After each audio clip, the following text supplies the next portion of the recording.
All right, everybody, here in Theater 3, happening now. Secure, easy, and performant VPC resource connectivity with Tailscale. Take it away, Lee. Thank you very much. As just mentioned, I'm here to talk to you about Tailscale, secure, easy, and performant VPC resource connectivity with Tailscale. Now, 2 words of warning. This is a sponsored presentation, and I do work in sales. So if you feel compelled to part ways with your hard-earned money as a result of this presentation, that means it's gone well. I think I can make a pretty compelling argument for why you should do that anyway. But let's talk a little bit about an agenda. The pain of connecting to private VPC resources. There are many, many ways to solve this problem. You likely have this problem already, but you probably have experienced some pain at some point here. And I'm going to talk about how Tailscale does things a little bit differently. I'm going to talk about the power of WireGuard, which underpins Tailscale's connectivity solution. I'm going to talk about some use cases. I'm going to talk about how you can do it right and how you can do it wrong. And then you'll see that it says demo on here. This is Las Vegas. I was out too late last night. We're not getting a demo today. So what does private VPC resource access look like today? Well, what we have found, or what I have found, prior to being a solutions engineer, I was a system administrator, DevOps engineer, platform engineer, whatever the title is this week. And what we generally found is that actually connecting to things that are inside your VPC, that are in a private subnet, that are not exposed to the public internet, is fraught with complexity. If you want to connect 2 VPCs together, you're immediately in VPC peering pain, or you have to deal with transit gateways. You have limited visibility and control. Sure, you can send all these things to CloudWatch and CloudTrail, but does anybody ever actually look at those things? The costs of doing these things are immediately painful. Like, you know, AWS announced regional NAT gateways. That's a great change, but every single byte or every single packet that goes through those gets charged, and that's an expensive operation. And then finally, and most importantly, I'd imagine everybody here who's had any technology-based background has used a VPN at some point in their lives, and they've probably had to reboot their laptop because the VPN has gone wonky or caused you some level of frustration. These are things that we hear about at Tailscale all day. Every single time we talk to a new company, they have an existing connectivity solution, and they say the developer experience is really, really poor, it's impacting my productivity, it's making things really, really painful. The complexity can be kind of described a little bit like this. This is a nice visualization of a pretty typical VPN or connectivity topology. You might have some sort of VPN hub, and then you might have a gateway in another region or a gateway in another VPC. It's very limited to the networking model that you have originally ascribed to. And if you have a problem at some point in this path, if a developer is trying to get into an RDS database, or a developer is trying to get to something that's only an internal resource, and they can't achieve that even though they're on the VPN, they don't have any idea how to solve that problem. That's immediately an IT ticket, or it's somebody else who's going to have to solve that problem for them. We hear all the time how painful and frustrating that is, and the topology here is an artifact of that. So a lot of these VPNs were built on technology that was designed for a day when your work machine was under your desk and was not a portable machine. It had a cable plugged into it. So you might be familiar with VPN technology with encryption that is TLS-based, and so it uses certificate-based encryption. A lot of the pain points that you see in the complexity that we just talked about are because of that lack of design for modern networks. We have Wi-Fi now, we have laptops, we have cell phones. You're on the move all the time. People are working from coffee shops, they're working from their homes, they're working from the office. Things are moving around a lot more.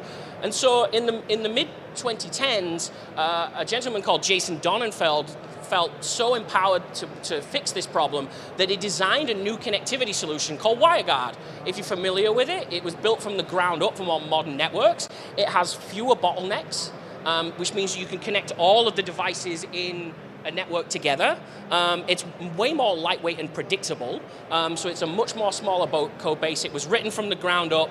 It has an entirely new cryptography stack underneath it, and it is really, really good in situations when you're moving around a lot. It self-heals the connectivity path. So I can close my laptop and open it again, and my VPN is not going to go all sideways and force me to reboot the machine. That was one of the reasons that WireGuard was designed. And we at Tailscale have built our product on top of that technology. So we are the easiest way for you to get all of the benefits of this new built cryptography and this new built connectivity solution without having to do things like key management, without having to do identity, without having to figure out how you're going to build a client that works. Tailscale is a very, very straightforward way to get all of those benefits. As we said, we built it on WireGuard. We embedded identity directly into the product, so we are SSO driven. We don't charge extra for SSO. It's all based right from it's all required for you to actually sign up for the product. No usernames and passwords, none of that kind of like legacy security stuff. It works on any operating system, any device, in any location. So one of our engineers recently compiled Tailscale for an old operating system. We work on your cell phone, we work on your laptop, we work on vehicle entertainment systems, we work on, we have Tailscale deployed in submarines, we have Tailscale deployed in farms, there's Tailscale about to get launched into space. We will work basically anywhere. And one of my favorite pieces of Tailscale is that we actually handle navigating out of your network for you. So you don't need to open any ports, you don't need to open any security groups. It will connect these two devices together via the magic of our NAT traversal. And so when we layer the identity on top of that, instead of the other topology that we looked at earlier, you end up with something that looks a little bit like this. Every device is aware of every other device in the network. Every device can communicate with every other device in the network. We have embedded the identity of that device into the client. And so then we decide what you're actually allowed to communicate with based on who you are and who you've logged in as. And so we build this huge mesh of nodes, and then we build an ACL system on top of that, which will allow you to be able to determine, can this person access this RDS database? Is this person able to access this EC2 instance? And so rather than thinking about this from a network level segmentation, we think about it from an identity-based segmentation. What sort of things does this open up for you? Well, I've used the term VPN quite a lot already in the 6 or 7 minutes of this presentation. But what we are finding from our customers is that this can solve a whole bunch of things that traditional VPNs or traditional connectivity solutions cannot solve for you. So we've talked a little bit about a standard kind of business VPN use case. You have employees that are on the road working remotely. They need to get access to internal applications that you need to secure, and we can solve that problem very, very straightforwardly. We can also solve some more AWS and what we call machine-to-machine based use cases. So if you look at the concept of CI/CD, if you're using GitHub and GitHub's managed runners, you might want to run a database migration, but the GitHub managed runner is outside of your security boundary. Because Tailscale is so lightweight and small, you can drop Tailscale into a GitHub action workflow. We have a GitHub action workflow that will do set up Tailscale and connect your CI/CD pipeline, and you can now run those RDS migrations or talk to your EKS cluster that has an internal API really, really easily with just a single step in a workflow. And it's a really straightforward way of kind of enabling connectivity to things that you couldn't previously do. You look at things like workload connectivity. I don't know about you, but I've certainly run some of the agentic AI-based things that are running amok around my laptop and I'm able to delete random files and do whatever it wants. The workload connectivity and the securing AI tenets of our platform allow you to actually secure those things and stop those things running rampant and doing things that you really don't want them to do.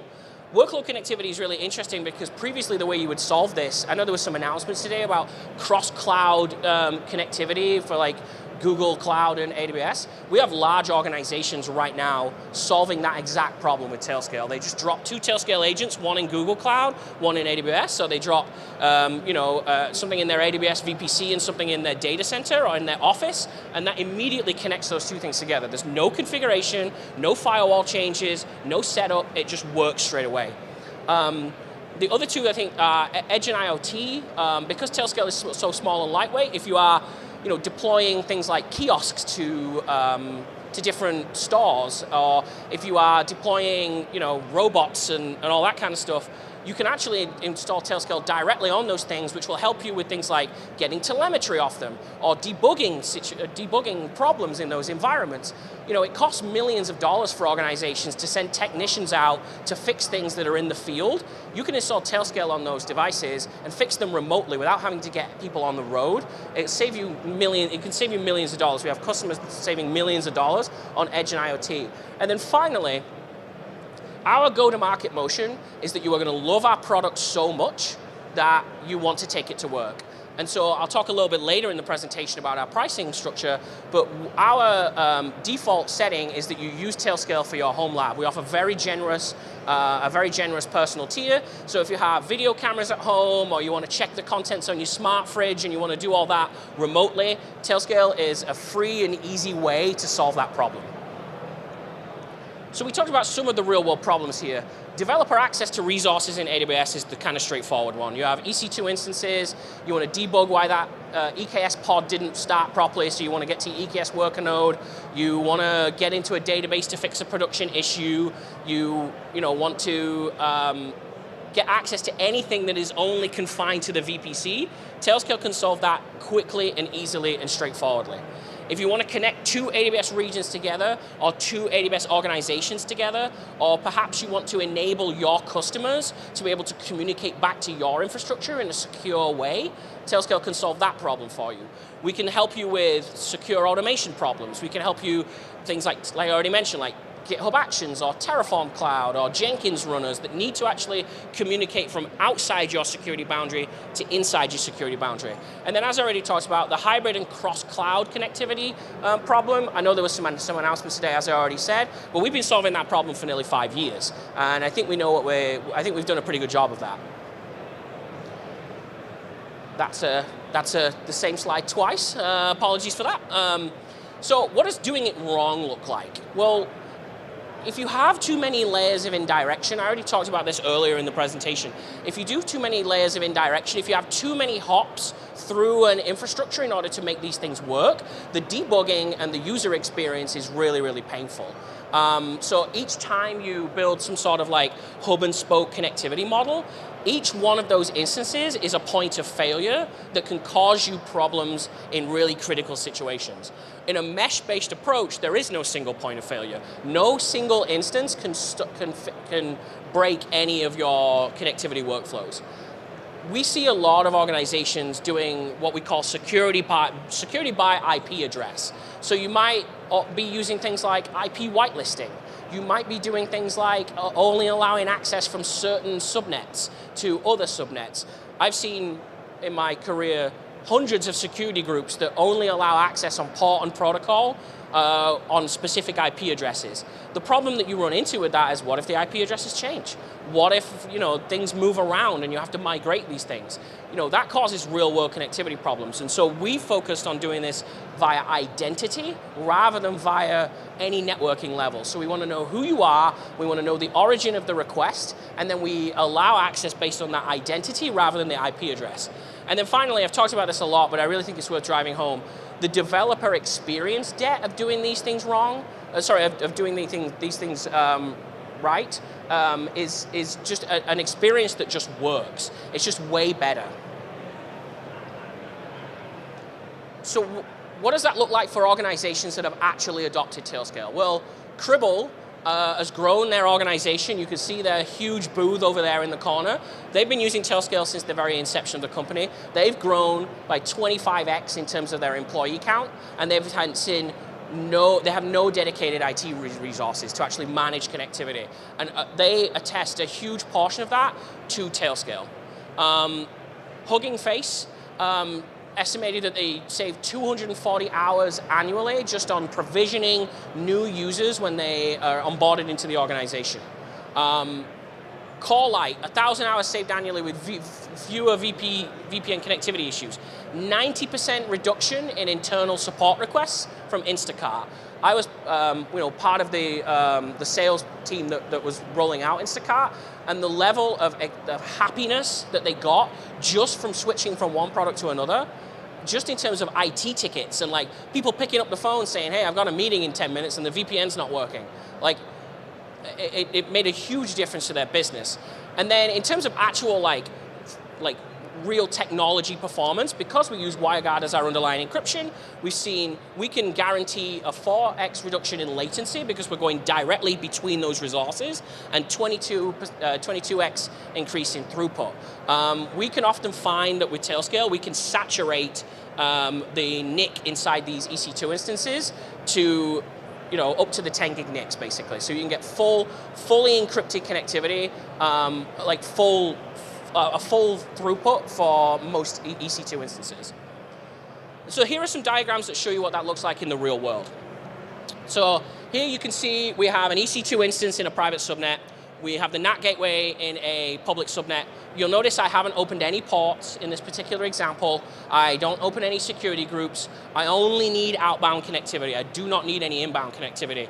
And Tailscale can connect me to my laptop. I can run SSH commands. I can run debugging things, all those kind of things. If you're regularly SSHing into things, using something like AWS SSM, there are a lot of things that are fraught with peril there. The fact that you don't have to open any firewall ports is going to make your security team very happy, I suspect.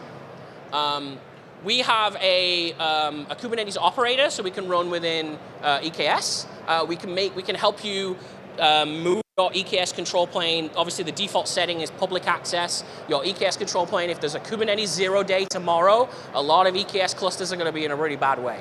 They're going to be publicly accessible. You probably don't want to put your MySQL database on the public internet. I don't want to put my EKS control plane on the public internet. That's a very powerful API, and Tailscale will enable you to actually move that into a private subnet, so you no longer need to worry about that being on the public internet. And I get the same level of throughput and connectivity using the Tailscale Kubernetes operator. I can also use Tailscale to connect EKS nodes using EKS hybrid nodes. So if you have remote GPUs that you want to connect from another cloud and connect them back to your EKS control plane, Tailscale can solve that problem with you. We're requiring no dedicated hardware, no capex in terms of like spend. You don't need IPsec tunnels anymore. All you need to do is install Tailscale on the node that you want to connect, and everything will just work. There's a great blog post on the AWS blog about how to do that. If you want to do, as I already mentioned, like just connecting to things like Amazon RDS, very common thing. I imagine most people don't want to put their RDS databases on the public internet anymore. So, how do you actually run things like database migrations? How do you do debugging? All you have to do is run a Tailscale EC2 instance. You create something called a subnet router that advertises the address of the RDS database, and you can use that to proxy requests through there. We see that as a very, very common use case. And then finally, if you want to connect two specific VPCs together, obviously you can use transit gateways, very, very expensive. You can use VPC. Once it gets to more than 2 connections, it can be quite complicated and difficult to set up. You can actually connect these 2 VPCs together with just 2 EC2 instances or 1 EC2 instance in each one of the VPCs, and it will connect you together really, really easily. I mentioned at the beginning, I believe we have a plan that's right for everybody. And one of the things that you could do right after this presentation is go to tailscale.com and sign up for our personal tier, which is free forever, up to 3 users and 100 devices. I think that's a very, very generous tier. And again, our entire model here is we want you to love Tailscale so much that you take it to work and replace that thing that's been annoying you for years and years and years. And so you can sign up right now. If you head over to our booth, it's booth 1818 over in the corner over there somewhere. We actually have a code as well that will give you like 3 months of our starter tier for free as well. So that was just about time perfectly right. I got about 1 minute left. I really appreciate everybody taking the time to join me today. I appreciate everybody listening to me. And I hope everybody has a great rest of the conference, and thank you very much. I will be over at the booth for the next 10 to 15 minutes. If anybody has any questions, I can probably take some questions here as well. But thank you, everybody.